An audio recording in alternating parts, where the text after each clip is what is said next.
record. So welcome everyone. This meeting will be recorded. My name is Dr. Chris Wilson. I am one of the co-founders of the American Palliative Rehab Alliance. I'm also involved with the American Physical Therapy Association.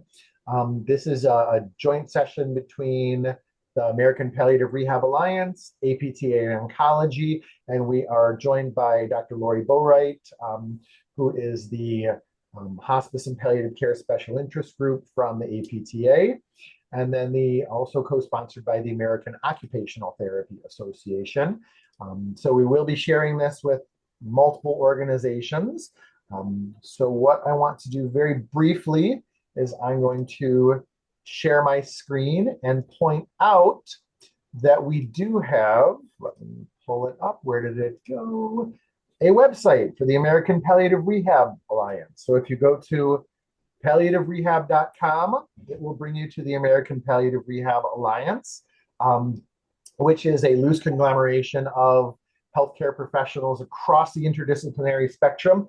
Everyone is welcome, so we can have everyone participate in this activity. So we have events. So this event and all other past recorded events will be posted here. We also have different education, lessons from abroad, including international resources, some different journal articles, books, and anyone else can join the team. So we do have a lot of resources available. So we will go ahead. I will stop sharing my screen. I do send regrets from Ann Henshaw. She is the co-founder. She's stuck on a plane right now that got delayed. So I promised her that we will record, and I did accomplish that goal of clicking record. And without further ado, I'll introduce Terry Carolan. He's going to do a presentation, and then Terry will open it up for questions. What we do ask at the end, if you want to type your question into the chat, I will be monitoring the chat and help facilitate that. And then you can raise your hand and unmute and take your camera off if you'd like to, and ask any questions for Terry or anyone. And hopefully by the end, we can kind of make it into a very, collegial, interprofessional conversation about how do we make palliative care higher quality and palliative rehab for everyone. So with that, I will stop talking and I'll let Terry introduce himself, and then he can share his screen. So take it away. Thanks, Chris. Thank you, and thanks to Ann for inviting me. And thanks to the American Palliative Rehab Alliance and AOTA and APTA for having me. It's a real pleasure to be here. It's really exciting to talk about what we've worked with the field to create these new palliative and end-of-life care standards. So again, my name is Terry Carolan. I work with CARF International. I work with all of our medical rehab and aging services accredited programs across the United States and around the world. And I'm a PT by background. I live on the Jersey Shore and grew up on the Jersey Shore, pretty much lived at the Jersey Shore all my life, except for a semester in Ireland, in Limerick in 1996, and 3 years for grad school in Boston when I went to Simmons University. Other than that, I've pretty much been in Jersey the whole time, and I'm not complaining either. My professional career, I worked at Kessler Institute for Rehabilitation in West Orange on the inpatient side, and I worked with spinal cord injury, brain injury, stroke, amputation, other diagnoses. And then I continue to work with Kessler and with Select Medical Corporation and its inpatient rehab division of about, I think they're up to about 33 hospitals. So I got to work with a lot of great folks around the country. And then for 10 years of that time, I was a CARF surveyor. So CARF surveyors are peer surveyors. Surveying is not their full-time day job. They do the work that you all do every day. And about 4 years ago, I came on board as the managing director of medical rehab and aging services about 2 years ago. So let's get right into it. My goal for tonight is really just to share this new resource for you and tell you some of the work that we've done with the field really over the last year and a half to 2 years. These standards are brand new. They were put into effect for accreditation 6 days ago on July 1st, and they're effective for the 2025 standards manual year. So these are very, very new. They're very fresh, and I'd love your feedback, your input, and I'd love to have a great discussion with you at the end to hear your questions and your comments along the way. So that said, I'm going to go ahead and share screen. This PowerPoint will be available to you afterwards. You will also get your cameras ready if you're not on your phones, because I'll have QR codes periodically throughout the presentation. Feel free to scan that QR code, and that will pull up the palliative and end-of-life care specialty standards for you, so you can have that. It just asks you to fill in just your name and your company, and perhaps your email address as well, and then you'll have access to those standards, and that will give you access to those. So let me go ahead and share screen, and we'll get right to it. This presentation probably, I'd say about 20, 25 minutes max, and then we'll break up for some discussion. All right, great. So International Interdisciplinary Palliative and End-of-Life Care Program Accreditation Standards. So a quick overview of CARF International. Some of you may be very familiar with it. Some of you may love CARF International. Some of you may be not as familiar with it. And some of you may have heard it as maybe the worst acronym in all of Health and Human Services, and that's all. So I'm here to flesh all of that out for you. We are an independent nonprofit international accreditation and standard setting organization created in 1966, and we're excited to celebrate our 60th anniversary next year. And our mission is to enhance the lives of the people that programs serve and organizations serve to seek our accreditation. These standards are field driven. You'll hear me say that over and over again, but we put our money where our mouth is, and we really mean that. And you'll hear more about that, exactly why that's the case. And these are person-centered standards focused on quality and performance improvement. Those words right there are right at the core of what CARF accreditation is all about. And from where we sit as an accreditor, these standards, when we say person-centered, one of the hallmarks of person-centered standards is that they seek input from the people that are served by the program, and that input is used to improve and enhance quality and performance improvement in the future.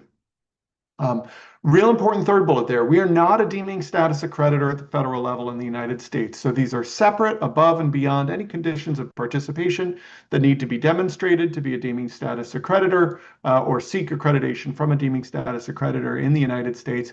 And there's a snapshot of the fields that we work with. And you can see that we have a very broad scope and a large umbrella across health and human services. Today, we're going to be talking about how these standards are applied in our aging services programs. We will also have a discussion, and I'd love to hear your feedback and your input about the possibility in the future of these standards being used for accreditation in our medical rehab program accreditations that we offer. So we do also provide accreditations in behavioral health, child and youth services, employment and community services. These programs work with individuals with intellectual and developmental disabilities and autism, vision rehab, as well as opioid treatment programs. Here's our geographic scope. We're really, really fortunate to work with a lot of folks in a lot of countries around the world. And one of the things I love about the work that we do is that we are able to share innovative and creative practices from programs all around the world. Our surveyors, our organization, our surveys themselves are conduits for innovative and creative practices. As an accreditor, we assess conformance to standards. We create those standards in conjunction with the field and the input from all of our stakeholders.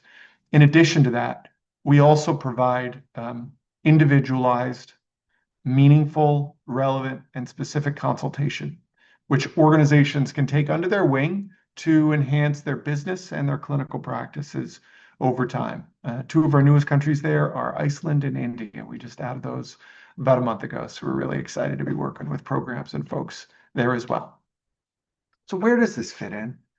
Where do these standards fit in? And where does this effort fit in? These standards are really intended to be used either with or without accreditation, and that's the reality of all the standards that we create. They are internationally applied standards, and it is accreditation that is applied uniformly around the world. So these standards are the same standards that are applied in Canada, the United States, Ireland, New Zealand, or China.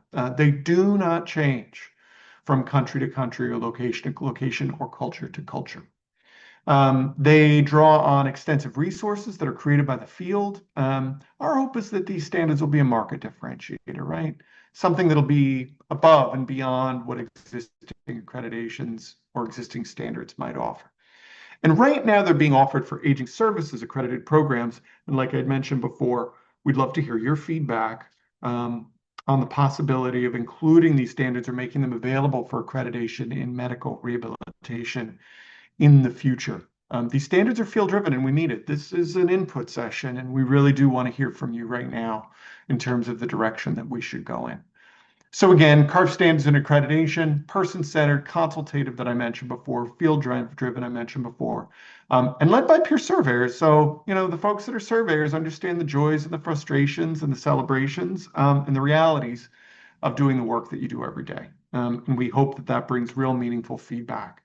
So I do want to give you a little bit of background, a little bit of context, because these standards, if you think of Maslow's hierarchy of needs, these standards are right at the top of that pyramid.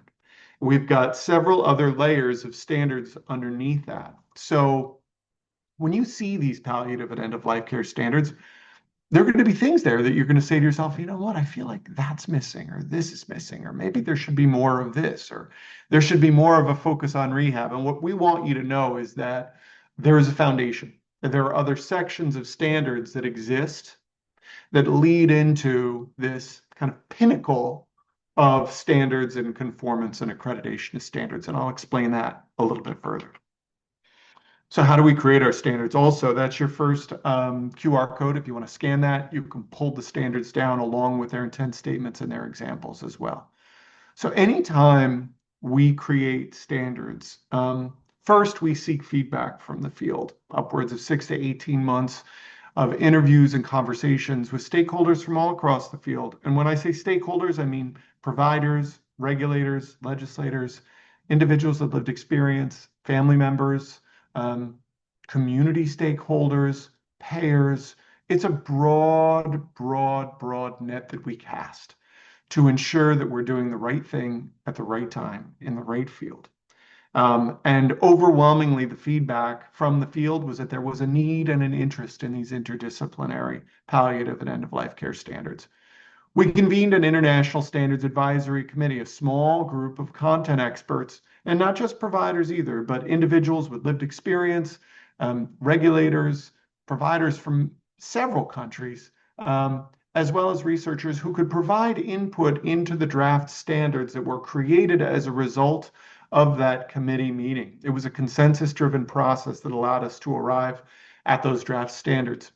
We then take those standards and we share them broadly from on top of a mountain with a megaphone.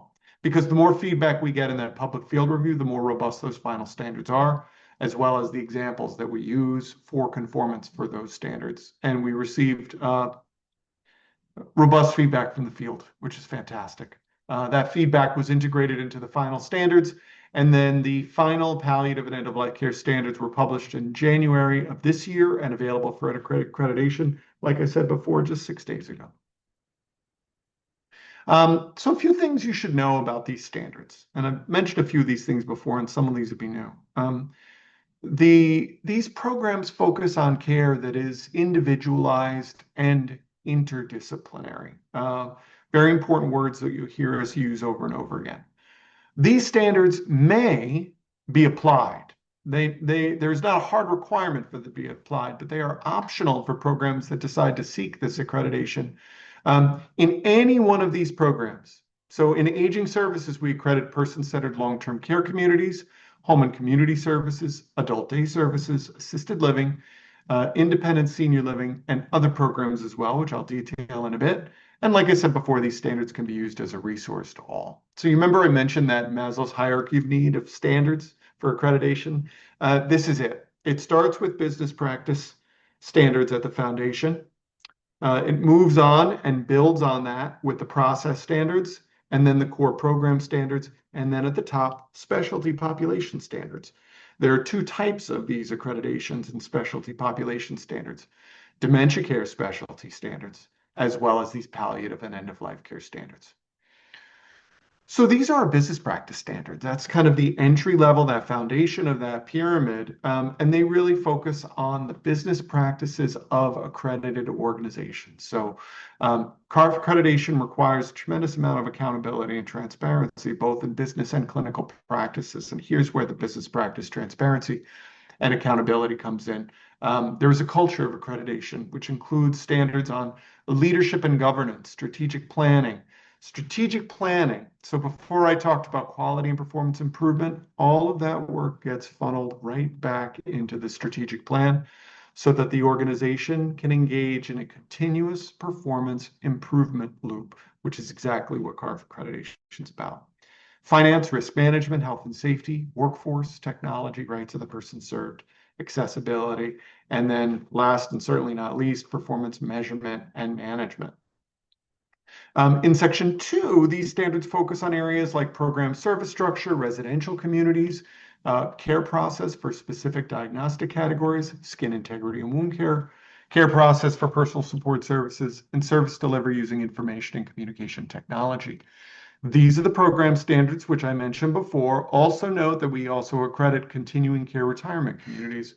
We are the only accreditor of continuing care retirement communities in the United States.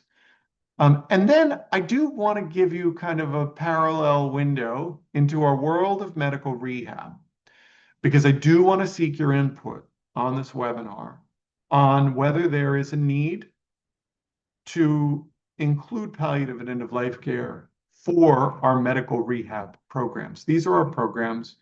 They cover the span of rehabilitation from comprehensive integrated inpatient rehab programs to outpatient, home and community, residential rehab, voc services, interdisciplinary pain, OC rehab, case management, and standards that renew as of last year, concussion rehab programs. So think about those programs and think about whether it would be beneficial to allow organizations to seek palliative and end-of-life care standards in these types of programs. So I want to plant that seed with you for a minute. And then in med rehab, in our med rehab manual for medical rehab accreditations, we also have specialty program designation standards. These are optional. They include pediatrics, amputation, brain injury, cancer rehab, spinal cord injury, stroke, and disorders of consciousness. And so there are several diagnostic groups there where conversation around palliative and end-of-life care is part and parcel of building these programs, educating family members, educating persons served, and delivering care and planning for the future. Very excited to have our disorders of consciousness program standards coming out next year. So they'll be available for accreditation in July of next year. There's your QR code once again, if you didn't get it before. Here it is again. I think I've got it one or two more times if you want to go ahead and scan through. So before I go into the standards themselves, I just want to give you a little bit more background. So I'm going to come out of the PowerPoint and I bring you into the actual standards manual to give you a sense of what this looks like. So in the manual, you've got a number of different types of sections, but at its core, you've got the standard itself, which is highlighted in bold. And then underneath that standard, you've got one of possibly two sections. One of them is examples. So these are examples of how other organizations have demonstrated conformance to this standard before, or they may do it. You do not have to demonstrate conformance in this way, but it's a way for programs to understand, well, how have other organizations or how would organizations demonstrate conformance to standards? There are also intent statements, which do exactly as you'd think they would. They provide additional information for the reader on the intent of the standard, right? The meaning behind the standard. And every section of standards, every accreditation that we offer has a program description, which is right here. And I do want to take a few minutes and read through it. Palliative and end-of-life care specialty program demonstrates person and family-centered approach to providing holistic support to individuals who are experiencing life-limiting conditions. Early integration, and I want to stop there and just tell you that those words are very, very important. In fact, every word is very, very important. And if my colleague, Cindy Solacek, who's our manager of standards at CARF International, were here, she'd attest to the fact that words matter with CARF International. These words and this description was very thoughtfully and purposefully created based on the feedback of the committee that drafted the standards along with feedback from the field. And early integration of palliative care was a very, very clear approach to care that the field really felt very, very strongly that it should be included in the program description of the types of programs that would seek the accreditation and apply the standards. So this early integration allows each program to assess cultural, physical, emotional, psychological, religious, and spiritual needs and preferences of persons served. The program seeks to understand the values, beliefs, wishes, and end-of-life choices of persons served through advanced care planning and implementation of individualized, interdisciplinary care. These palliative care specialty programs provide and arrange for grief and bereavement services, resources, and end-of-life care. The program educates providers across the continuum of care about palliative and end-of-life care and advocates for underserved populations. So you hear that sentence right there. And immediately what you hear is that these standards aren't just about providing care. They're actually about advocacy and they're about education beyond the walls of the program that delivers services. These programs also utilize current research, and evidence-based practices to provide effective care and support to persons served and their family support system. The program demonstrates the commitment, capabilities, and resources to comprehensively address the complex needs of persons with a life-limiting condition across a variety of settings. Now, I do want to mention and bring to your attention, I have not said the word rehabilitation since I started talking about these standards. And what I want you to know is that there are standards that exist in, remember that section 2 that I had mentioned before for residential programs, there is a standard that speaks to the need for organizations to identify how they will either deliver rehabilitative services or arrange for those services. So just know that the language of rehabilitation and of interdisciplinary approaches to care is thread throughout the manual, and you will find it in a number of different sections. So I'm going to stop there. Thanks for bearing with me while I read through that program description. And I'm going to stop sharing and I'm going to bring up that PowerPoint again for you.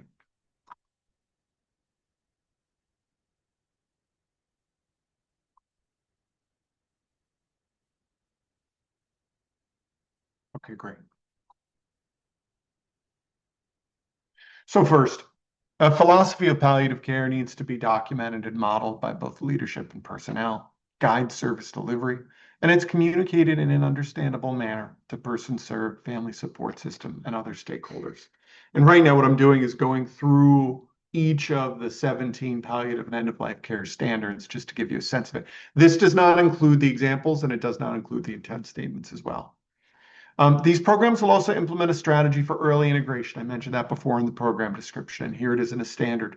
Organizations will be assessed for conformance on these standards. These are actually the engines of conformance and the engines of accreditation.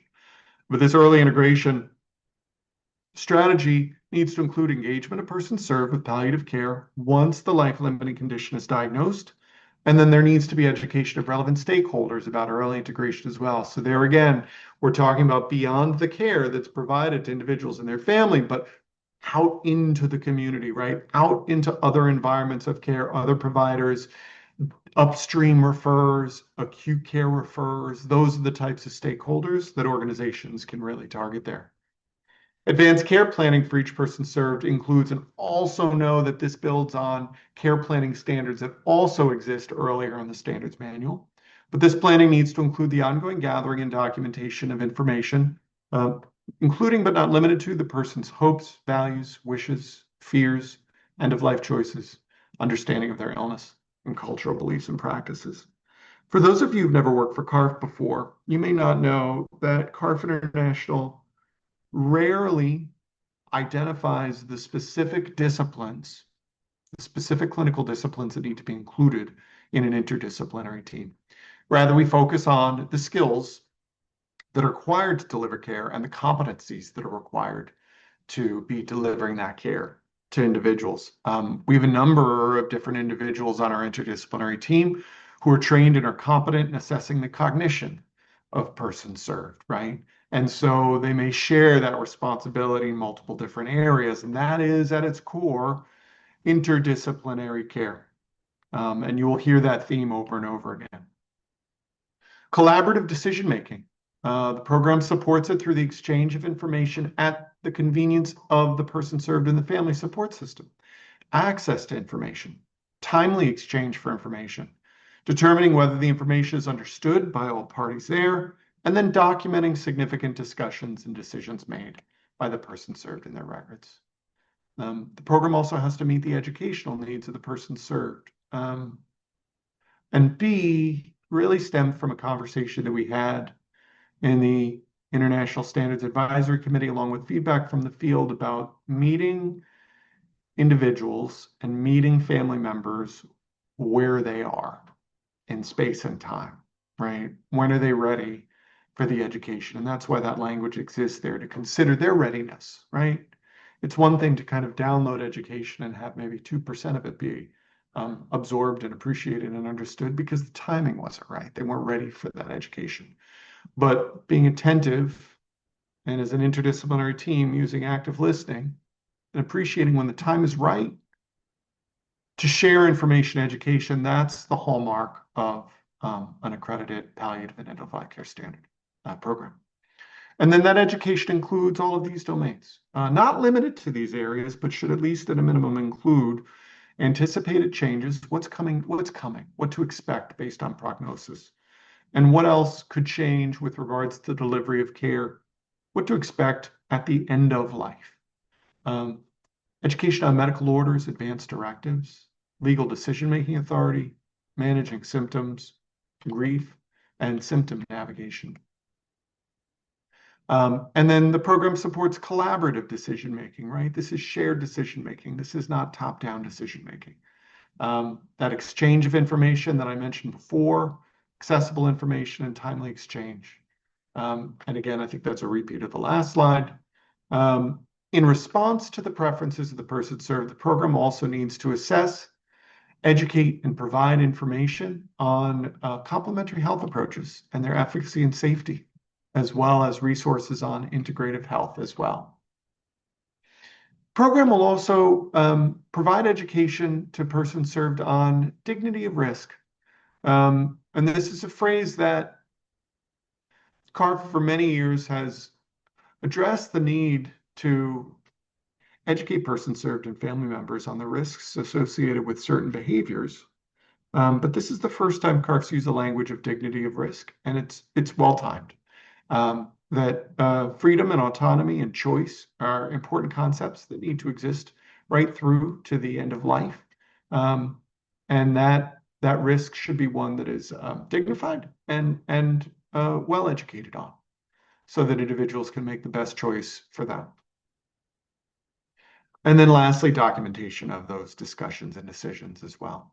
But when there is a discharge or transition in care of the person served from a palliative and end-of-life care, the program needs to communicate timely with the person served and the family support system and provide a warm handoff to the next provider, right? Think of that one-on-one conversation, that one-on-one disclosure of information, so that there is information that each provider knows has been either passed on or received and acknowledged along the way. That was important language that the committee identified needed to be in the standard itself. And then the team also needs to ensure conveying key information about the person served to the next environment of care. Program also, in accordance with the choices of individuals, provide a range for grief and bereavement supports and resources for family and support system. These programs also need to provide or arrange for holistic support 24 hours a day, 7 days a week of persons served in their family support system. There is a standard regarding medical input to the palliative care specialty program, either provided by a physician or an advanced practice provider who serves the program, and at least one of the following could be a medical director, could be a chair member of a professional advisory committee, consultant with a formal arrangement, or a medical liaison as well. And then that individual is to be licensed by a professional governing body, maintains licensure, certification, and privileges as applicable, and is qualified by virtue of training and experience in palliative and end-of-life care, participates in active clinical practice in that domain, and demonstrates active learning and involvement in that professional community. Competencies. If you know anything with CARF, if you've ever worked with CARF before, you probably expected that we would have a standard on competencies, and we have one here. And this competency-based training is for not only just staff, but also volunteers who play a really critical role in these palliative and end-of-life care standards. At orientation and regular intervals, that includes but isn't limited to anticipatory grief, caregiver support, common end-of-life trajectories, conversations regarding end-of-life, cultural considerations, culture of humility, grief and bereavement, legal decision-making, professional boundaries, signs of imminent death, symptom management, and trauma-informed care. And the program also supports the well-being of personnel. So now we're talking about the well-being of staff, right? Because we know that the burden is great for individuals who work with people towards and as life ends. And so this is an opportunity for those staff to have timely debriefings, opportunities to express grief and remembrance, and to have access to resources that support their own personal well-being. Also needs to be a process to address ethical concerns related to palliative and end-of-life care situations. And here's again where we're asking organizations to really go beyond the walls of their clinical program and practice, go out into the community of providers. So within its scope of practice, these programs will demonstrate efforts to educate providers across the continuum of care. What is palliative care? What is end-of-life care? And how can we advocate for underserved populations? Access to services, period, and access to services at every point along the continuum of care, particularly early integration, is a tremendous need. And despite years and years and years of effort, it is still an uphill battle, and there is still work that needs to be done. And hopefully this standard will help to support those efforts. Research. So one of the hallmark of our specialty programs is that there is a requirement to participate in research opportunities and to also provide information about clinical studies to person served, family support systems, and other personnel, if they so choose. And then lastly, this standard is very brief and very clear that any accredited palliative end-of-life care standard program has to establish a policy on medical assistance in dying. This standard is not saying that they need to provide support for medical assistance in dying, but only that they have a policy on it within their scope of service, their organization, their regulations, their laws, both in their states, provinces, or nationally, that they're ensuring that they continue to be in compliance with all of those oversights.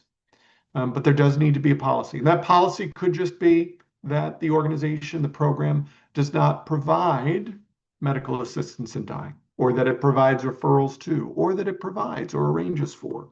But it's up to the individual program to determine that policy and have it in written form.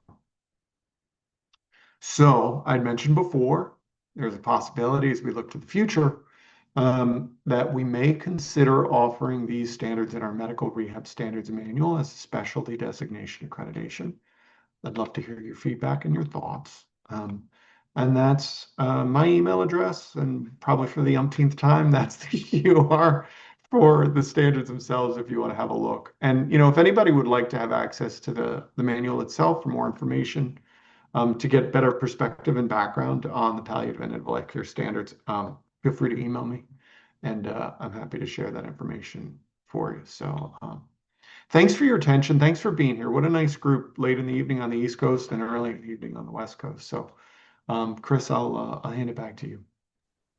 Thanks, Terry. Great job. On behalf of everyone, I really want to thank you for that great and insightful presentation. So I'll probably start off with one of the first questions is, I'm aware of some other organizations that kind of support the organizations getting accredited with logos or marketing or things like that, because I think that is one of the things that's important about accreditation is it's a public declaration of like we're meeting these standards. So I didn't know if you could speak to, does CARF help with organizations to say, hey, here's kind of best practices on how you can let your patients or clients or healthcare providers know that you're legit, like you've got the accreditation. So Absolutely. Yeah, 100%. Chris, and that's spot on. Accreditation is a very, very public and visible identifier of a dedication of the organization to person-centered standards and very rigorous international standards around quality and performance improvement. Um, CARF reviews all of these recommendations that are identified in a survey, and there are actually three different types of accreditation decisions: a 3-year, a 1-year, and a non-accreditation. So it is not a given. It is not a guaranteed thing that an organization will achieve accreditation. But yes, the accreditation is recognized by many, many different stakeholders as a very high bar with regards to clinical and business practice excellence. And it's used as a market differentiator. It's used by organizations to set themselves apart from others. We're real grateful in aging services and med rehab because the overwhelming majority of organizations that seek our accreditation do it and seek it voluntarily. And they do it because they see value in it, because they understand the important link between quality, um, the care and the person-centered aspect of that care, and business practices. In short, it's it's a win-win-win from a clinical, business, and a patient perspective with regards to accred. And it does, it creates a culture of accreditation. There's a quote by Claude Debussy that I love that reminds me of accreditation. And the quote is uh, the real music is between the notes. And that's the case for accreditation, because you always think of accreditation as a survey, right? It's an event that you prepare for and you apply these standards and you do your best to demonstrate conformance and you achieve the accreditation and you celebrate and everyone takes a sigh of relief when the surveyors leave your program. And then that's when the real music begins. It's that intra-survey period to maintain that conformance over 1, 2, 3 years over time. Um, so yeah, it's a really powerful identifier of really a high level of commitment to excellence with regards to quality and performance improvement. And one of my friends texted me that the chat was disabled, so the chat is now enabled. Sorry about that, guys. We want to make sure that this meeting is secure and safe, and as a safe location, but I made it a little bit too safe for a couple of minutes there. So sorry about that. Um, so, oh, go ahead. So it looks like Madeline Great. had a Madeline's got a question. question. Yeah. Can long-term acute care hospitals who provide expansive rehab receive CARF accreditation? Yes, Madeline. 100% yes. We actually accredit several long-term acute care hospitals across the United States and around the world. So our inpatient rehab standards that I talked about before are actually for an umbrella of rehab programs from long-term acute care to inpatient rehab facilities, as they're known in the United States, whether they're acute rehab units or whether they're inpatient rehab hospitals, to skilled nursing facilities. And so the accreditation can be sought for any one of those environments and then be applied. And then your follow-up question, oh my goodness, yes, Madeline, absolutely. The future DOC certifications, yeah, the specialty designation absolutely aligns with model systems of care for TBI. Without a doubt, that was an integral part. We were lucky to have Flora Hammond, Dr. Flora Hammond, and Dr. John Corrigan be part of that committee that drafted those standards. And we had tremendous, tremendous support from the field for the creation of those standards. And there's, in talking to most of the DOC programs in the United States, and even non-DOC programs that are considering DOC programs, there's tremendous excitement and enthusiasm about the creation of those standards. And to be honest, the timing couldn't have been more perfect because we created the palliative end of life care standards, finished them, and then we moved on to DOC. And I have to tell you, every single DOC program that I visited and had conversations with reported that these are conversations that they have with all of their family members at least once during their length of stay. That there is a conversation about end of life and about, did I make the right decision, right? Did we do good by our family member? Um, And, there are a number of factors that really point us in the direction of the creation of those standards, but one of them is that the American College of Surgeons changed its recommendations on the withdrawal of life-saving measures from 72 hours after traumatic brain injury to 28 days. So think about how that will impact the number of individuals who survive TBI and who require these very specialized services. So a little bit of a tangent there, but thanks for bearing with me on that. But yeah, happy to talk about. Madeline, Joe Giacino was on our committee to help draft those standards as well from Spalding. So we had great company, and we're thrilled to have his support. And yes, the program that you have at your LTAC unit is exactly the type of program that we could accredit and apply the standards for. The other interesting thing is that ICU settings with rehabs, interdisciplinary rehab programs, also can see CARF accreditation. It hasn't happened yet, but it's out there. And if I were a gambling man, I'd say in the next 2 or 3 years, we'll likely have our first ICU CARF accredited rehab program. So stay tuned about that. Should be really interesting. Madison had a question. How would you recommend clinicians initiate the conversation with their organization to pursue CARF accreditation? Oh, that's a big, big, heavy question, Madison.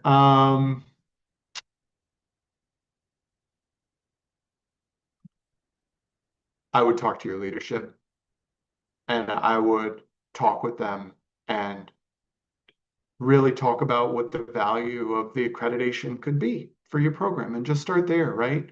Just start and say, well, what could CARF accreditation do for our program, right? Is it a competitive advantage? Does it help us in terms of being recognized among other CARF accredited organizations in our local geographical region? Is it that we want to have the highest quality rehab program that we could possibly imagine, and can this be the thing that would help leverage it? It could be that you're a small acute rehab unit, maybe 10 or 20 beds in a much larger academic medical center, and maybe this is a way to have your program stand out and be recognized as exceptional for being assessed by international surveyors, right? With international standards as a program that really stands out and deserves to be recognized, and in turn can help drive not just clinical practices, but business practices. When you have that kind of an accreditation in an academic medical center, it actually helps your visibility, and it lets everyone else know that, hey, we need you to refer your patients to our program. We're right here when we do amazing work in oncology and cardiology and med surg, right? We're right here. So it's a great way to help you stand out within your organization or outside of your organization. And for me, as a surveyor, it was the best professional learning opportunity I ever had. I mean, it was like having a mini MBA over 10 years, right? I was a PT manager. Management concepts, finance were foreign to me, but it really was a way as a surveyor to learn and grow over time. So if you got folks that are lifelong learners, it's a great team building exercise and activity for everybody. And feel free to email me anytime if you want to talk more. I can give you more information, or we can just chat about kind of how you can strategize that, because it's not easy, right? Sometimes you want it, your leadership doesn't, and then you're just kind of plucking that chicken month over month and year after year. And it's not easy. You got it. Reach out anytime. Yeah, shoot me an email, and we'll find time to chat. Terry, the other thing I would say is I really like the way that you kind of talked about, what are the needs of the organization, and maybe one other one that I know nursing uses a lot. They have magnet accreditation, is really making this as an employer of choice. I mean, I think that's kind of why we all went into what we went into, was we want to provide high quality healthcare. And I think that type of accreditation really, I mean, it isn't 100% like a 1-to-1 ratio, but I think your odds are a lot higher that you're providing high quality healthcare when you've gone through an accrediting agency. So that might mean you're a little bit more likely to be an employer of choice, especially when it comes to, nursing, medicine, rehab professionals. I'm the director of clinical education, and there's always a shortage of rehab professionals at some organizations. So our our students are in high demand. But if people know that it's a great place to work because you're providing high quality care, I think accreditation can help with that as well. Help kind of be that you know that extra stamp of approval, for lack of a better term, that you're stepping into a good location to work at. I couldn't agree more. It can be a real powerful recruitment and retention tool. And you think about the programs that we accredit, these are programs that have residencies, right? APTA residencies or PM&R residencies, or they support their rehab nurses um, seeking specific credentialing, certification, CRN for rehab nurses. So yeah, I couldn't agree more. Real powerful with regards to understanding workforce and attracting and keeping those people close. Because these programs, accredited programs, are about program development. Mhm. They're about performance improvement. And as a PT, when I started Kessler, I went there because I wanted to be involved in the program that they had. I wanted to learn. I wanted to be involved in activity, electronic aids to daily living, and I wanted to get my ATP certification and do seating and positioning, and I wanted to do all of those things. And in a place like that, you're able to do it. That's great. So we got about 12 more minutes of Terry. I want to respect everyone's time and wrap up on time. So if you got any other ideas or questions or even comments or anecdotes to share, if you don't know how to raise your hand or type into the chat, feel free at this stage to, unmute yourself and turn on and off your camera if you like. But Terry, I did have a couple other, maybe a tougher question for you is when you're kind of thinking about these PELC standards, is there any areas that you've heard from organizations where they're kind of like, ooh, that might be a little bit more challenging to get to, or we're a little bit more worried, we're going to have to put in a little more elbow grease to prove that this standard is that we are meeting this standard. So again, if we're kind of in that area of rehab and or palliative care, what are the areas that organizations might need to focus on a little bit more? So sorry if Yeah. it's a tough question. No, not tough at all. It's a great question. These standards are not easy. Mhm. And there are some very challenging standards that require resources and financing to really demonstrate conformance to. These are aspirational standards. These are high bars, and we know that. And we don't apologize for it. We know that they're tough. We know they're challenging, but we also know that they drive outstanding person-centered care. And we really pay heed to the field and the guidance that the field gives us on whether these standards belong there or not.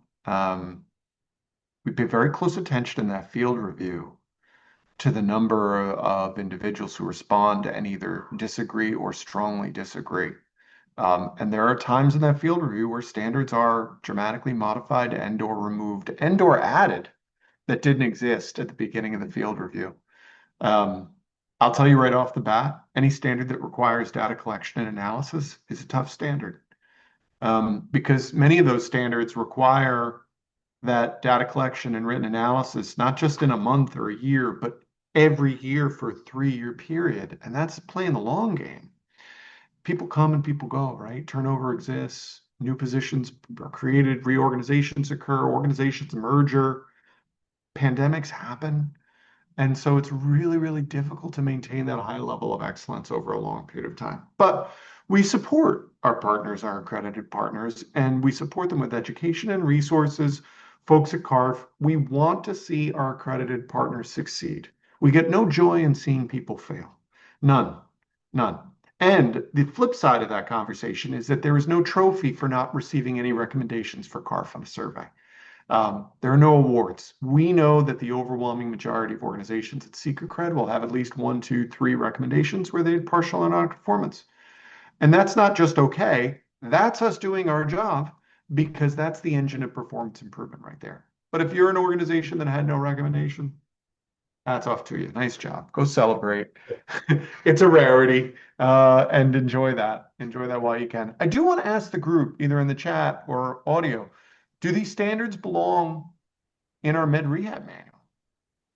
We've got cancer rehab standards. We will have DOC standards. do they exist as a specialty program? And I'm not really biased either way. I've heard some feedback for, some feedback against, but this is just an opportunity to really put your finger on the pulse and understand what you think. I see two yeses, Madeline and Liz. Thank you. Let's see if anybody else chimes in. Yeah, I'll let people think about it. Yep, it sounds like most people are saying yes, especially in cancer rehab. So yeah, and I don't want to speak for the group, but I would agree as well. I mean, I think even just in any medical rehab program, I really do think that we're dealing with patients who have, advanced chronic diseases or are facing end of life issues. And I think that's one of the things that we always maybe overlook when we think about palliative care standards is we always automatically think of end of life. But really is, and that's where I'm glad that we were talking about like disorders of consciousness, because people with disorders of consciousness, I mean, people might not necessarily be imminently dying and yet need that comprehensive support services that palliative care offers. I've written a lot of publications in my career. Probably the one that's published or that's cited most often was a patient who had a cerebellar stroke, and she was getting consulted for palliative care services because she was in the ICU. She had a substantial change in her functional status, and she's still around. She's still doing great, but she needed all the support services, those crucial conversations, pastoral care, social work, all of those contextual things that palliative care offers, even though she didn't have a life-threatening or life-limiting illness. So yeah, I almost think it should be kind of not an add-on, but kind of expanding the medical rehab services accreditation standards in my thoughts. And your point's well taken. Another possibility is that in addition or in lieu of palliative care, palliative end of life care specialty designation, that these standards just in some way, shape, or form make their way into the general CARF standards, right? For in section 2 or section 3 that I talked about before. And Melanie makes that point nicely. She says we offer palliative care services in med rehab. So anywhere they're offering palliative care, should the standards be available? And yeah, I hear you. It's a great point. And they are available to you now just as a resource, but should they be available as either a tool to drive quality and enhance person-centered care, or possibly provide an accreditation in this area as well? Liz mentioned home care that was palliative accredited. Yeah. So those home and community services program standards that we have in that accreditation, it's the most versatile program accreditation that we have, because there are so many different environments that it can function in. Madison, I see you have your hand up. Love to hear your question or comment. Hi. I just wanted to speak really briefly to the conversation that you and Chris were just having about like implementing it in medical rehab facilities. So I work at Spalding Long-Term Acute Care in Cambridge, and I would say at least close to 90% of our patients when they come see us have already had the initiation of palliative care in the acute care setting. But our facility does not technically have palliative care. So the physicians there, the interdisciplinary team has done all of this work to support them in that domain. And then they transfer over to us, and there's no handoff and there's no continuation of the care that was initiated in acute care. And so that seems to me to be one of like the hardest pieces about not having palliative care at our organization, is that the work has already began. And then it's almost like we're restarting or not finishing the work that had been initiated. I appreciate that situation. And yeah, without a doubt, that is one that ideally we'd want to make sure that that continuum of care is a continuum and that there's not a break or a pause in those types of services that are provided. An inpatient rehab program can work to arrange for those services, right, and coordinate those services. And that's very much the role of a CARF accredited inpatient rehab program. But then, the advantage of having your own palliative end of life care program is you have in-house resources that would be the interdisciplinary team that would work directly with your patients. So yeah, that's an excellent point. Excellent point. I think that's a great point. Also, I've done some work in kind of struggling with how to have inpatient rehabs manage patients with palliative conditions, because it really is turning the whole inpatient rehab paradigm on its head. Because ideally, ideally you're kind of held to the either back in the olden days, kind of the FIM scores and now CARE2 scores. And it really throws a wrench in things when patients are maintaining, or even we're slowing the decline, or really our focus in inpatient rehab sometimes might be kind of that patient family caregiver boot camp, training them how to manage that person. So there are a lot of challenging components. So Melanie has a great question for you, Terry. Yeah, in the med rehab accreditation to Yeah. the palliative care components already integrated. Overwhelmingly, those exist in the cancer rehab standards, and there's quite a bit of detail around palliative care in those standards. There is probably an opportunity to include those concepts in sections 2 and 3 as well. And what I would need to do is a deeper dive, because while you asked that question, I control F'd in the document and I searched through and I came up with it in cancer rehab, but I'd want to take a deeper dive. But your timing is perfect, because it's actually a time of the year where we review all of our standards and all year we get feedback on what standards should be created, what should be deleted, what could be merged, what could be changed.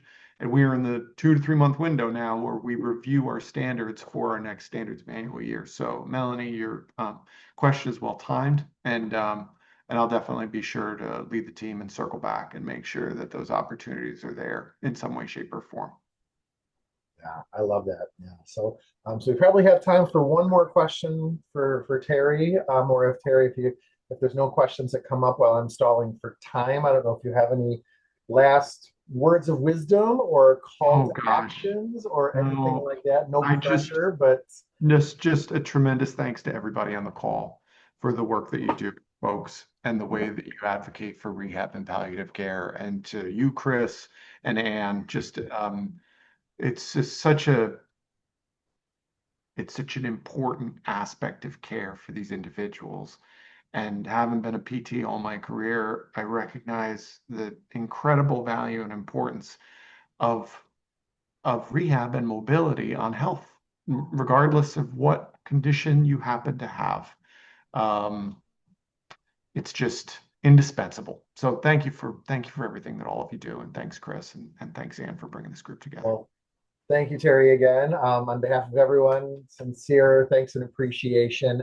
Everyone has Terry's email. He put it into the chat. So if anyone has any additional questions or wants to speak on one-on-one, and then, Terry, feel free to send us any solicitations for feedback as they kind of go through, because I have a feeling we have a group of content experts who definitely have opinions as to opportunities that we can do to improve the patient care for these individuals facing end of life, and how we can help them live as best they can for as long as they can. And that's kind of where palliative rehab comes in. So thank you.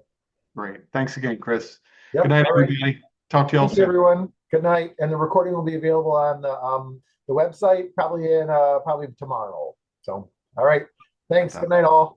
Take it easy, everybody.